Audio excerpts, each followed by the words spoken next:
I am. I'm on my second trip in to the place I killed my bull last year. On my way driving over here, unfortunately, I hit a deer and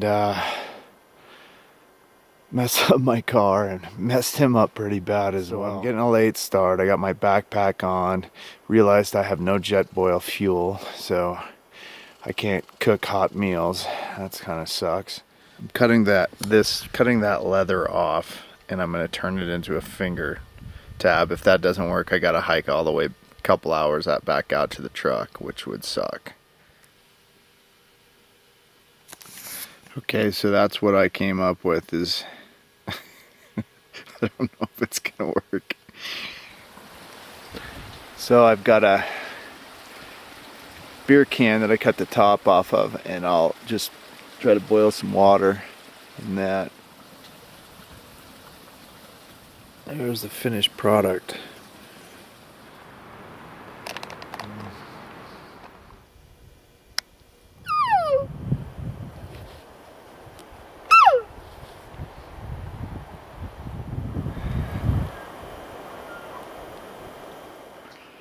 I just shot at a bull. I hope I have it on my head camera. He came in silent. I heard him just kind of squeal, and I looked up, and here comes horns. Shoot. You can see those trees? That's the needle I had to thread. Tracked him about 50 yards so far, 60 yards. And he seems to be still leaving pretty good blood.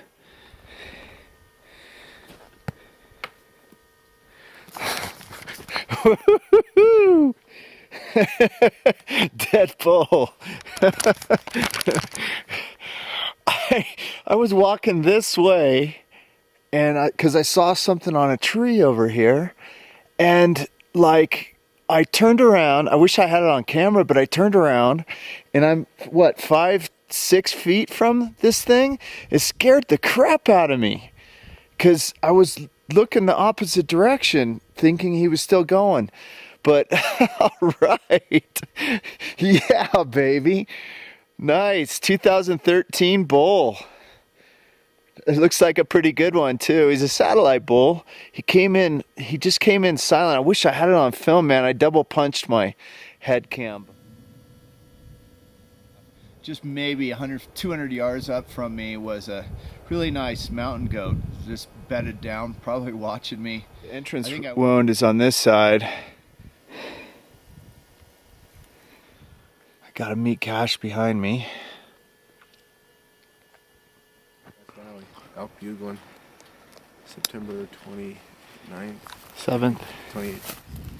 So Ben and his father were up here hunting elk. Okay. Ben had drawn a limited entry tag in Idaho, and I came up to do just a little bit of filming and see if I can help out. Afternoon elk hunt. This is what separates the men from the boys right here.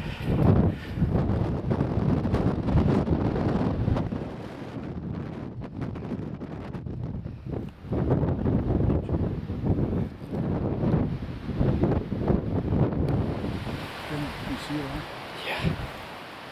There you are. Oh, here it goes, man.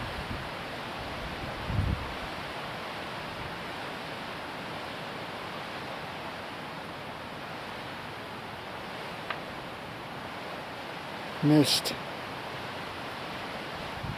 He missed. He missed. He shot. I heard his shot. Come on, Ben.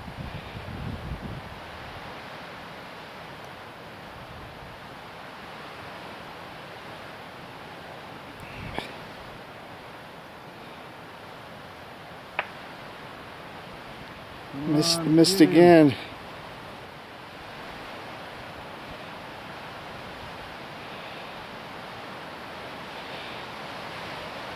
See any blood? No, not yet. Shaking his head, so I think he shot a little bit to the. Nothing. Shot again. That bull doesn't know what's going on though. 30 feet from me.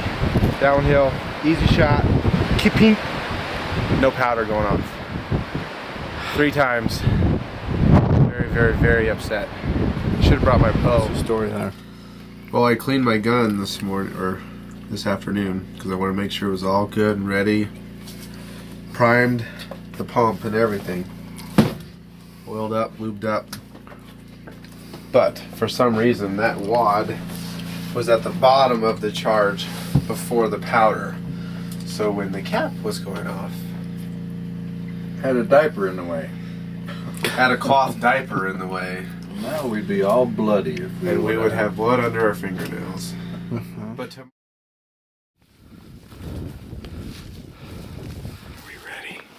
this is the moment. This is the bull right here. He's going to die. My gun works now. Hopefully. Fingers crossed.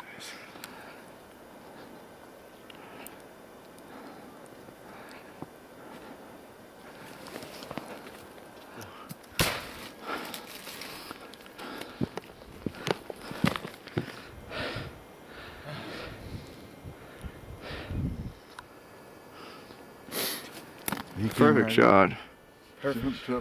Huh? He came to that cow call like on a string, just right to us. Now, as you remember in part 1, Mike came out in early September for his first week of archery sheep hunting. Unfortunately, we didn't see very many rams, so we had him come back later on in October for the last week of the season to see if we could change his luck.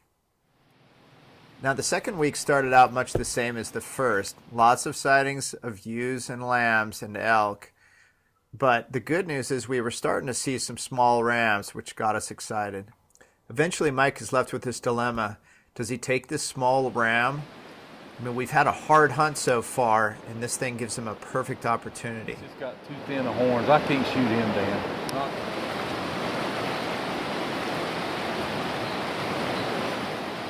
59 yards. Look at that shot too.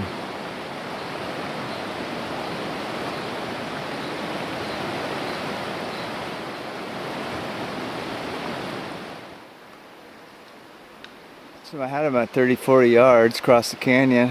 I have a bear tag, but no bow. Didn't bring a bow this time because last time I went sheep hunting with Mike, I ended up shooting a deer and then felt bad.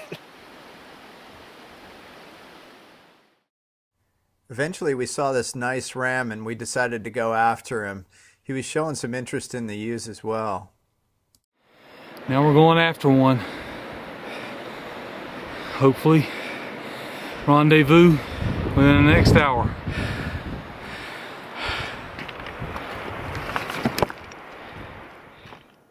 Unfortunately, after a blown stalk, this was the last we saw of him. Now, we'd heard some rumors of some big rams that were living just beyond our hunt boundaries that had been changed just the year before. Otherwise, we would have been able to hunt these big rams. Finally, on the second to last day, we had this opportunity at this ram that we found the night before. The action starts fast as Mike picks up the rifle. Unfortunately, a slip of the rest on that rifle sent the ram right straight down to the river. And wouldn't you know it, he actually got an opportunity with his bow. Got him. So I'm up here following Mike's ram, wondering what the hell I'm doing up, straight up and down. And he's right there. That was a ram bed right there. So he bedded down for just a minute there and then got back up. You still got blood. There's a little blood on that rock right there. No sheep were harmed in the making of this film. Unfortunately. Unfortunately.